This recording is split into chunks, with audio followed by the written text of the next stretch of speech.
Hello, gorgeous soul. Welcome to Susie's Enchanted Crossroads. I'm Susie, and this podcast helps you navigate your journey through the crossroads by taking a deeper look into witchcraft and spirituality. So settle in, grab your beverage of choice, and let's get this episode going. Hello, gorgeous souls. How are you doing today? Truly, how are you doing? You know, when someone asks you that question, our automatic sometimes is, I'm fine, I'm good, I'm here, you know. Um, I've done that a few times. Yeah. Especially at work. It's been a long whatever. And someone's like, hey, how's it going? Like, well, I'm here.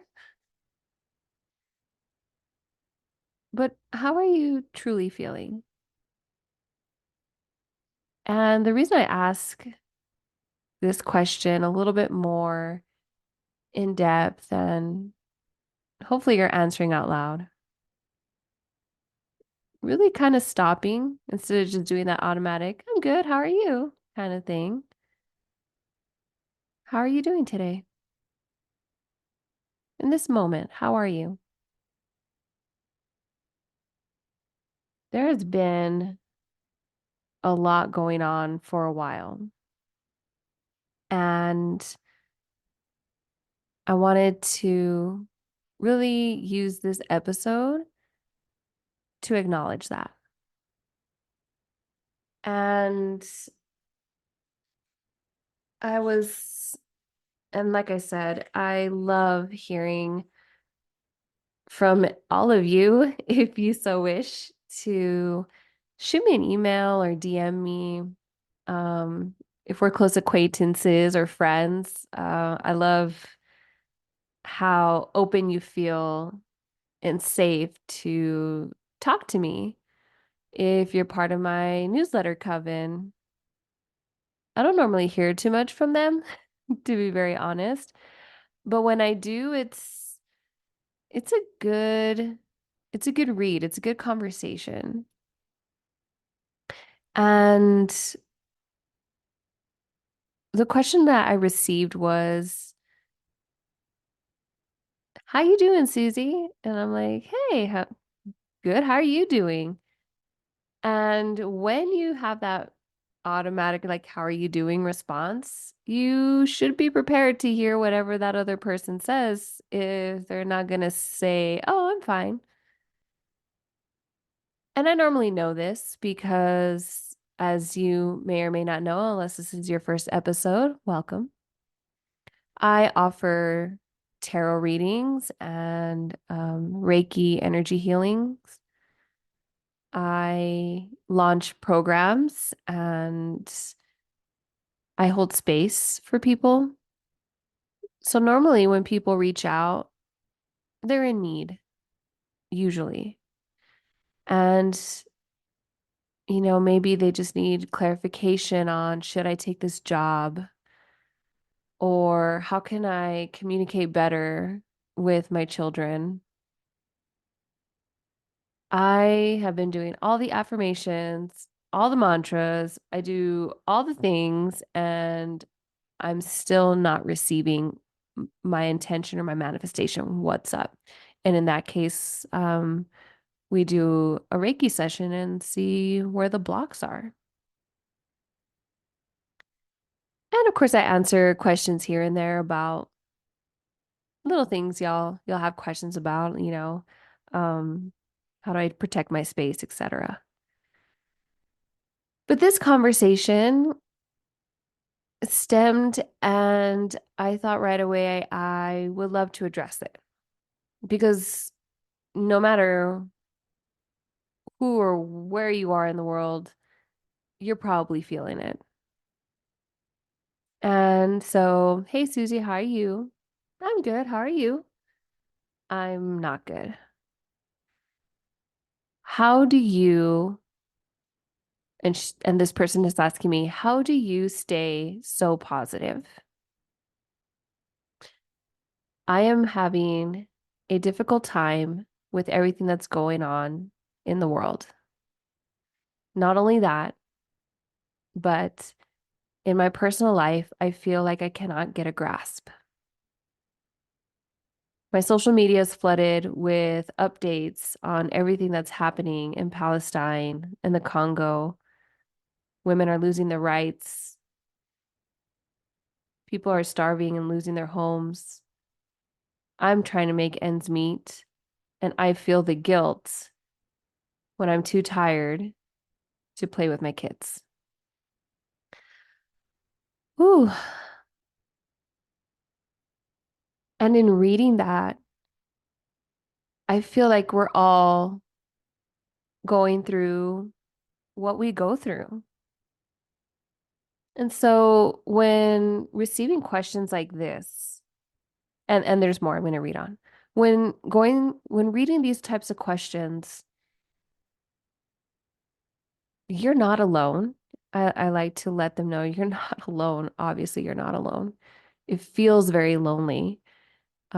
Just like in the past episode, I'm not sure the exact number, but where it's like finding that motivation when everything just feels like, oh man, when's it going to end? Like, when is my luck going to turn around?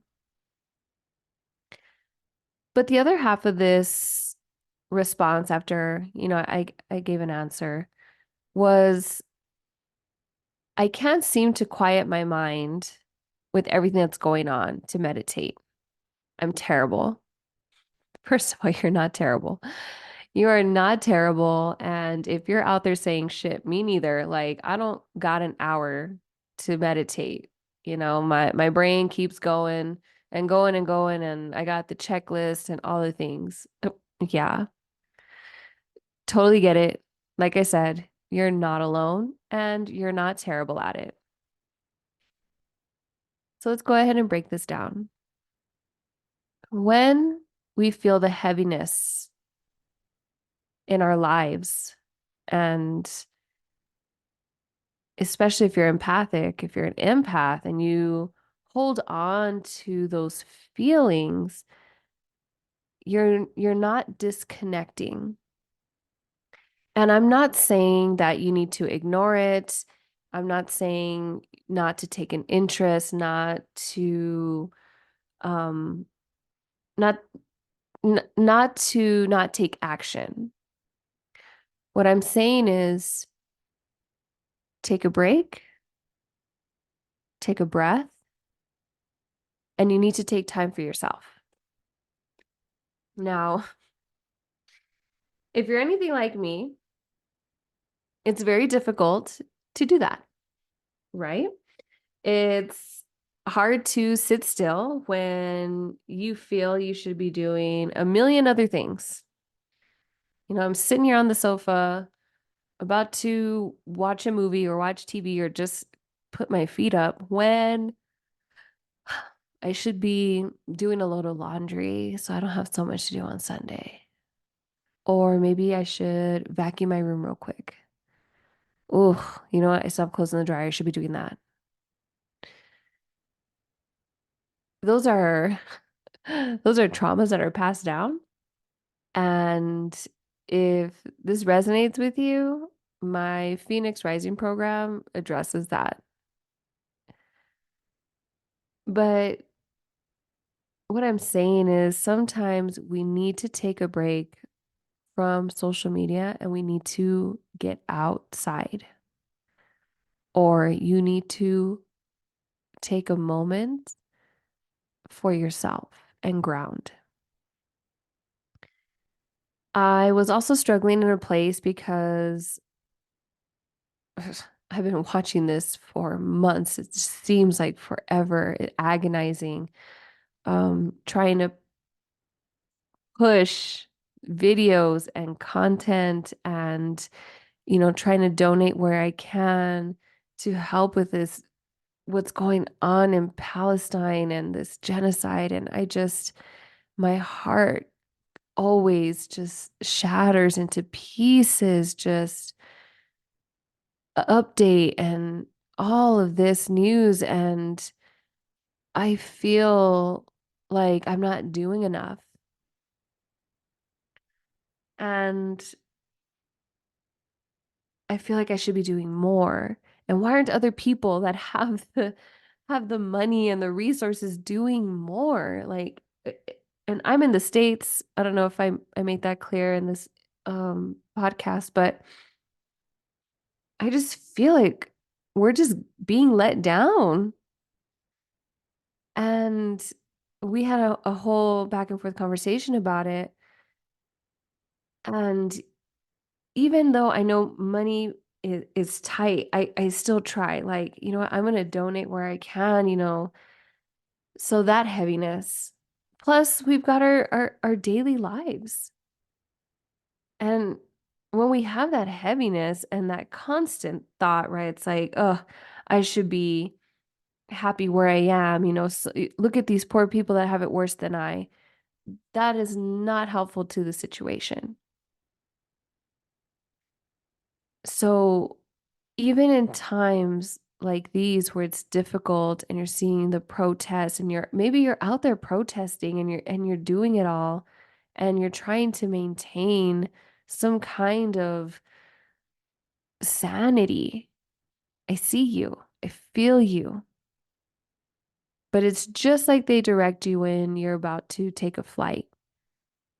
In case of emergency, you need to put your air mask on first and then assist others.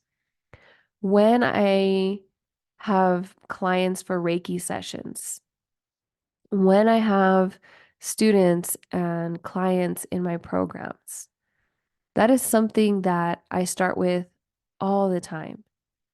You cannot pour from your cup into others and not replenish that cup because it's going to run dry.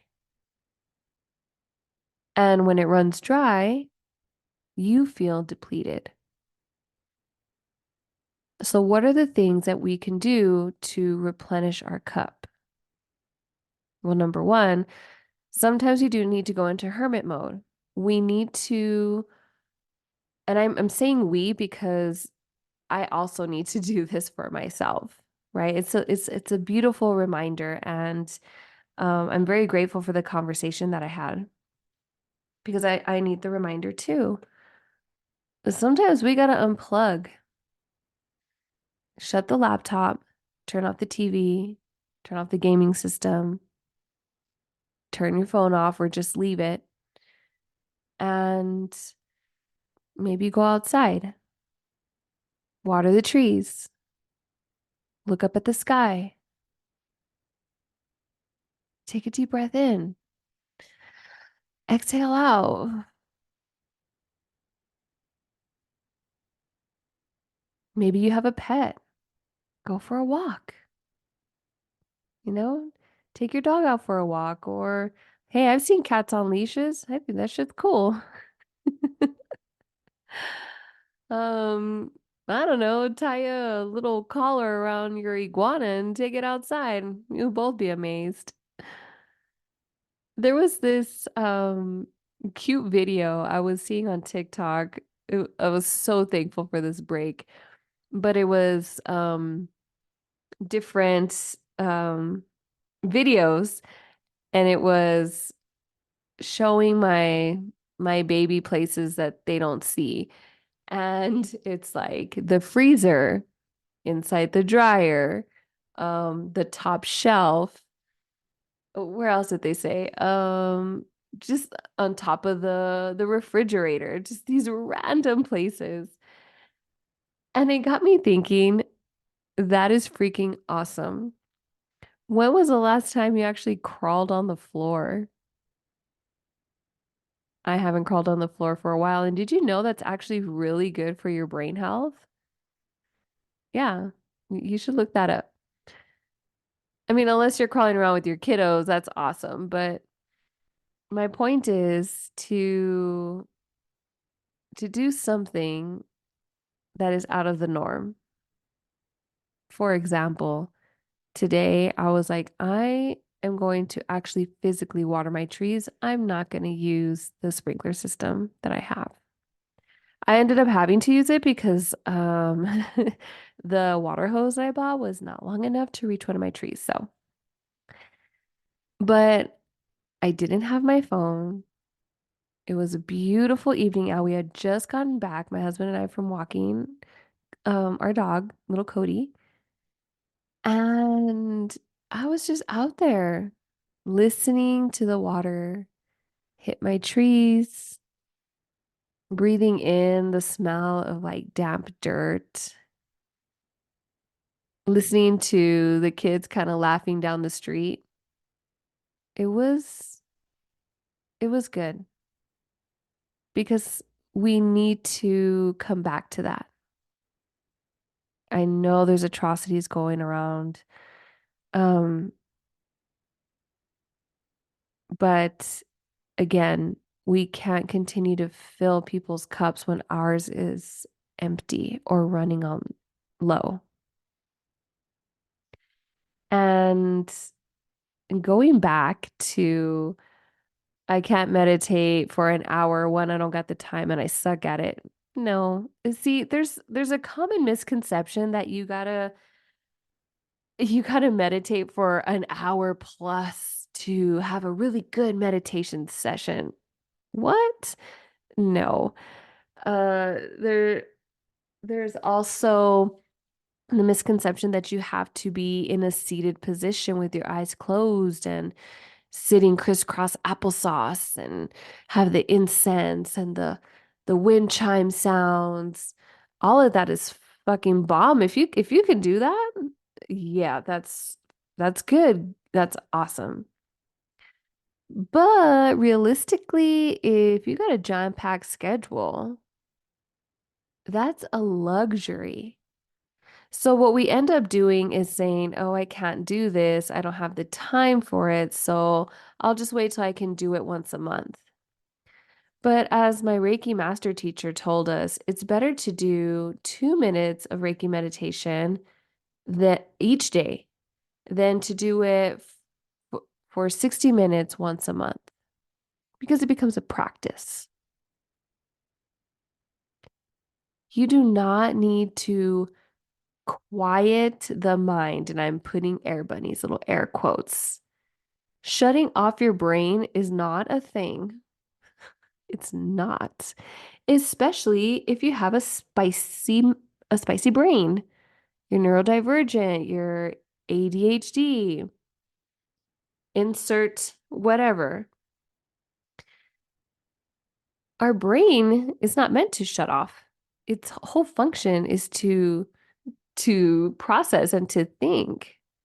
What we're trying to do is maybe calm it so that way if we're having anxieties and our thoughts are starting to swirl and spiral, we're trying to calm our mind and our body and say that we're okay. Because all our beautiful brains are trying to do is protect us. So when you change something, it's like, whoa, whoa, whoa, what the fuck are you doing? This is like danger, danger, Will Robinson. And it's not about shutting it up. It's about acknowledging the thoughts that come through. You don't have to lay down when you meditate either. So, meditation isn't sitting in stillness and quiet all the time. That's awesome. But you can also meditate while washing the dishes. It's that mindful practice. I was meditating while I was watering my trees. It was stillness, but still noises going on. Had my eyes open, I was walking around, but I was mindful of what I was doing, noticing the leaves on my tree, feeling the breeze on my skin, listening to the kids playing down the street, cussing a little because I got the wrong fucking sides of the water hose. That's a mindfulness. And I felt good, felt better. You can sit, you can have your shoes on, you can have your shoes off. You can stand, you can walk, You can listen to your favorite song on repeat because maybe you didn't notice a different instrument in the background. You could be active meditating or you can not be active while meditating. So I'm going to invite you to do a little bit of meditation here. Nothing wild, nothing crazy, and nothing long. I'm going to guide you through a guided meditation. So, um, let's go ahead and do all the safety things. So if you're driving, just please make sure you're safe. Okay. So I invite you to settle in. Maybe you put your feet on the ground. Maybe you are crisscross applesauce. Maybe you're taking a stroll. If you feel called to, close your eyes if it's safe.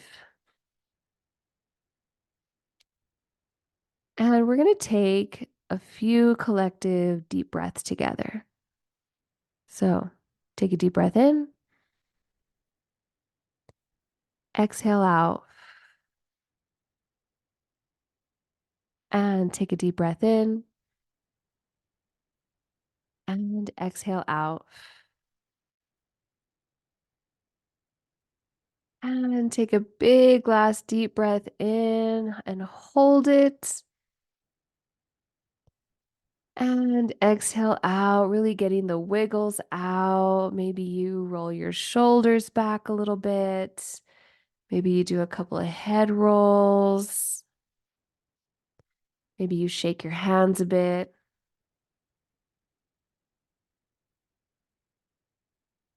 Just settling in and just starting at the top of the head, right at that crown. And just envisioning, let's say, like a water faucet at the top of your head. Water's the theme here. And just imagine that water flowing from the top of your head, making its way down all the way around your head, just filling it up, really moving any energies that may be stagnant or negative. So, kind of pushing those negative self thoughts, pushing them down. We're moving this energy from the top of the head all the way to the bottoms of our feet or wherever your body is connecting to the ground. And just pushing this energy with this water flowing, and we're releasing any tension in the eyebrows, unclenching your jaw.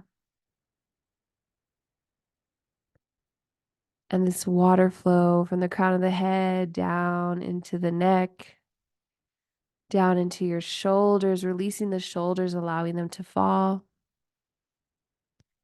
Down the shoulders, down the tops of your arms, around the elbows, and down the bottoms of your arms, through your wrists and through your hands. And this water flows out the fingertips.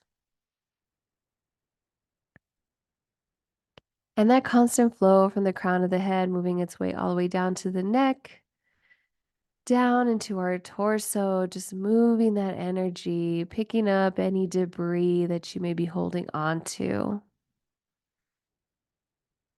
Gently moving it around, down the torso, down the back, pushing our way down to our belly button and our lower back, releasing any muscles we might be gripping here. Moving that flow down into our hips, releasing any tension here. Maybe you're holding on to the glutes, releasing that tension, giving yourself maybe a little wiggle. Just imagining that water flowing from the top of your head, down the neck, down the back, down the torso, down and out the arms and out the fingertips, right into the hips, pushing that water into your thighs, the fronts of your legs and the back of your leg, releasing if you're happen to be gripping, releasing that muscle tension, down and around the knees, down the bottoms of your legs, around the ankles, down the feet, out the toes, and all this energy just flowing down out the soles of your feet. And take a deep breath in, exhale out, and you just did a beautiful grounding meditation right then.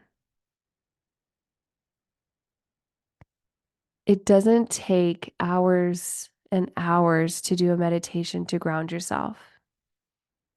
Allow yourself 2 minutes to detach from whatever is holding you in that heavy energy. So turn off the cell phone, walk away, get outside.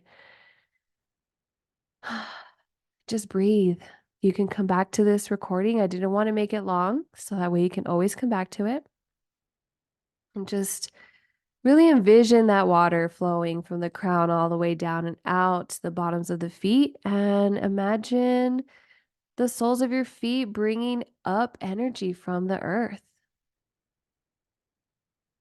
If you're not standing, maybe as you're lying down, as you're sitting in your car, you are a conduit of energy. This is beautiful. Thank you so much for writing in. This did take a little detour from what I had originally planned, but I love this even more. So if you have any question, gorgeous souls, hit all the links in the show notes. Take time for yourself. We're all in this together. You're not alone. So until then, I'll see you at the crossroads.